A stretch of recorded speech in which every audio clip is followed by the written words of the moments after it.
Hi, welcome. This is the first lesson for the fall semester junior research paper. And so we're going to cover these topics today in that order. So you may remember the research process, and this is our model at the high school. And we start with the very light green and go to deep green, which is meant to mirror the research process. And in the middle, you'll see white letters that work around the circle under Wonder, Investigate, Synthesize, Express, and Review, which the acronym is WISER. And you can tell that you go from reference to periodicals to scholarly research to books to primary sources. And while the trajectory is not always like that, that is not ubiquitous, it is often the path that your research will take you on. There are checkpoints. We will check in with you on those checkpoints, and the thought bubbles are meant to guide your thinking as you move through the process.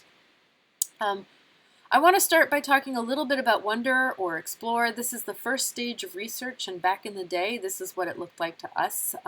We used to have to go to a section of the library called reference, and we would look at encyclopedias and large reference books. They cost roughly $300 to $500 a piece, or a collection like this, a Britannica set, would cost $1,200. The books themselves were 3 to 5 pounds. And we would go and pull the book that was appropriate alphabetically, or however it was organized, and we would choose the section, and then we would take notes and put it back on the shelf. Those books could not leave the library. Now we have very different reference resources. One of the most used databases, ABC Clio at the high school library, is a reference resource. I would not use it past the wonder phase or the explore phase of research. Another favorite, my favorite, probably your favorite, is Wikipedia. Word of caution about Wikipedia, you do have to check the view history page. And this is an example of an unstable article, one you would not use. This is on Vladimir Putin. And you'll see that all those edits are made on the same day, that there's a lot of talk about vandalism, that there are snarky edits, that there seems to be some ambiguity that is trying to be rectified, but I would not have faith that all of the edits that happen on that one day would actually rectify it completely. So we would really stay away from this kind of an article. If you find a stable article, this is a good example of one. What you would do is you would highlight, or you would take notes on and collect a series of keywords. So capitalized words are very often helpful. Dates are very helpful. In this case, because we're looking at amendments, you would definitely consider all the Supreme Court cases and judicial cases that involved your amendment. But this is a good example of what you would write down. So what you're going to do with those keywords is you're basically going to collect them. You're going to create an inventory or a treasure chest of keywords. And as you move through the research process from reference through investigate and synthesize, you're going to change your search terms. This is very important, and we'll see why. I'm going to pause to talk about Easybib very briefly. You will need to enter your coupon code in Easybib again. So the two most important things to remember about Easybib is sign in with Google and enter your coupon code. And while I can't say in this tutorial what the coupon code is, it is linked to the lesson path on the annex, so you should be able to access it there. We're going to move on to databases. The idea is to spend less time searching and more time reading and learning. These are the databases we're going to highlight today. They work better for the next phases of the research paper. So this is where you're going to take your keywords that you were collecting while you were in the wonder or explore phase, and now as you move to investigate and synthesize, you're going to use these databases to help you. So the best way to access them is NCHS Library, and then you click on the database tile in the navigation menu. And you enter the username and password, the generic username and password for the library, not your personal username and password. We'll start with Gale in context. And the thing you'll need to do when you get to Gale products, and you may choose a different one than opposing viewpoints, for one of the history databases, for example, is you'll need to sign in with Google. So go ahead and do that. That's going to help you a great deal. You can browse the issues, or you can just search. Either one of those is fine. There's a whole list of topics to choose from, and the Bill of Rights is going to fall into one of those categories. What I love about the Gale products, I mean, there are a couple of things. One is that it breaks down the kinds of resources, sort of using the same terminology that we have in the research model. So I really like that aspect of it. So you'll see that you have a long list of different kinds of resources according to the same things that we saw in the research model. The other thing that I really love, and we're not going to go into great detail on this, we have a video tutorial available in the annex, but it is now integrated with Google Drive, so you can actually highlight, take notes, download it to Google Drive, and then open your drive, and the entire article will be in your drive in a special folder, depending on which database you used. It will be named accordingly, and Gale creates that folder for you in your drive. So this is the tutorial I mentioned. We're not going to go into it in any greater detail than what I've just said. The next resource I want to talk a little bit about is CQ Researcher. And really, it's great for what we're doing. One of the things I like very much about it is the chronology, but if you look at that menu on the left, you'll see that there are a whole list of resources that are going to be super helpful for you. So the pro-con might be helpful, short features, but that chronology is excellent because it will cover sort of the legislation on your topic, including Supreme Court cases, which is important. Now we're going to shift to the New York Times because we have the New York Times available in a New York Times institutional subscription. We also have the New York Times available in databases, and there are times for both. I mean, there's room for both, and you'll see why.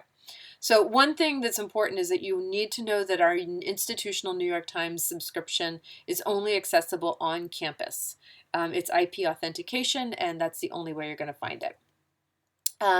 But I like that you can search by multimedia. This is something that's not available in our database subscription to the New York Times. You can choose a topic and kind of search for it through it that way. Again, not available. The articles are hyperlinked, so if there's a word that you don't know, you can click on that word and sort of spiderweb your way around to learn more and discover about more about the topic. There are sections of the New York Times that are not available at all on databases. For Room for Debate is one. The Upshot is another one. And then you have interactive newspaper magazines or interactive maps and interactive resources where you just hover or you drag your mouse around and it will sort of interact with you and give you further information. None of those resources are available on the databases. On the other hand, National Newspapers is one of our databases. Also, Historical Newspapers is another great database. These cross-search a number of national newspapers, and they're super helpful. Here are some of the lists in the categories for the historical newspapers. You can see that the dates go way back, all the way back to 1764. And then these are the more current ones. And what I love about the database searching is you're cross-searching multiple newspapers at once, that you can sort of refine your searches according to the kinds of content you're looking for. You can sort your results differently. You can look for a specific date range. Those are really great features. All right, so we're going to move on to talk about, I wish I could find a sexier name for what this is. The EDS, EBSCO Discovery Service, means nothing to you. I tend to refer to it as the search widget at the top of the database page. You will see that, so you go to the high school library website, you go to the database page, you log in with your username and password, not your personal username and password, the one that's hyperlinked here in this slideshow. And then you can enter your search in this little search widget at the top of the database page, and you can generate some results.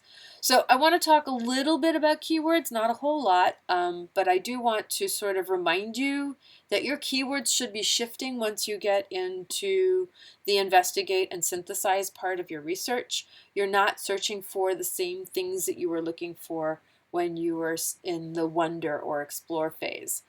So we're going to talk a little bit about some tricks that will help you out.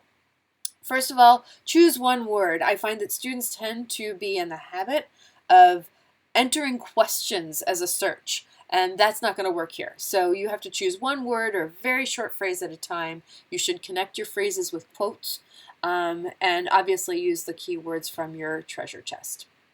Boolean logic is important with database searching. You should know the difference between and, or, and not. And here's what it looks like in the search fields. So you can see in that first section, we've actually combined or and in one search. And you can see that the parentheses are going to delineate second or second. But you want either one of those with amendment. Truncation and wildcard is important in database searching. You can see that the truncation is where you use the asterisk. That's a Shift 8 on your keyboard. And that wildcards, woman is a great example of where it becomes really helpful. You can put that question mark between the M and the N, and you can see that you generate a search for either woman or women. Advisor is another one. Ran or run is another one. Those are good examples. There are lots more tips. Both of these are hyperlinked in the slideshow. Obviously not in the movie, but there are lots more tips. Each database has its own set of instructions that will help you out with this kind of advanced searching. The last thing we want to highlight is those drop-down menus on the right-hand side in a search are really useful, and they will significantly change your outcomes in your searches and your search results. So you should play with them and try different things. I'm going to talk briefly about Statista. It is an international census data with multiple download options, including spreadsheets. So if I did a search for Syrian refugees, which I did last spring, these are my results. And I just chose one particular set of data. And this is what it looks like when I just click on the results. But I have the option to change that. So here I have a different set of data for refugees worldwide, so I can do a comparison of how many of them are Syrian refugees. And then this is what that looks like. And then I also have the leading countries of origin for refugees worldwide. So I have another set of data. So here's the beauty of this. You can export it to Excel, and this is what it would look like. So now I can bring in my other pieces of data and generate a spreadsheet or a table or a chart of that data and generate my own research, which is really cool. So Social Explorer is also census data, but it's only US Census data and it's presented visually. And rather than walk you through a tutorial, which is available in the annex, I do want to show you that this was just one example. So you do a side-by-side comparison of owner-occupied housing of less than 20,000 versus more than 1 million. And one of the things we did next with this set of data was to do a comparison of owner-occupied housing of more than 1 million and then looked for PhDs. And what we did find was that people with PhDs were pretty much concentrated in the same areas, those $1 million plus homes. So that was an interesting little piece. So Roper iPoll is a public opinion survey from 1930 to the present here in the US. And we did as an example, it's really great for measuring change over time. So for example, we measured how people felt about our involvement, our military involvement in Afghanistan. So we compared results from basically roughly in favor of versus against our involvement in Afghanistan from 1987 to 2001 to 2003 to 2006 to 2009 to 2013 and then 2015. And we generated a little spreadsheet of the support or oppose, and it looks like that, and then ultimately turn that into a graph. So again, you're using database information to create your own original results information. All right, so we're going to wrap it up very quickly, but I just wanted to make sure we still know what this is. The phone is a very useful research tool. Back in the day, we used to actually use Yellow Pages, and that was an ad to say, let your fingers do the walking in the Yellow Pages in a phone book. None of you really know what that is. But for example, we had a student who was doing research on the benefits for veterans. And so we encouraged him to call the national headquarters of Iraq and Afghanistan Veterans of America.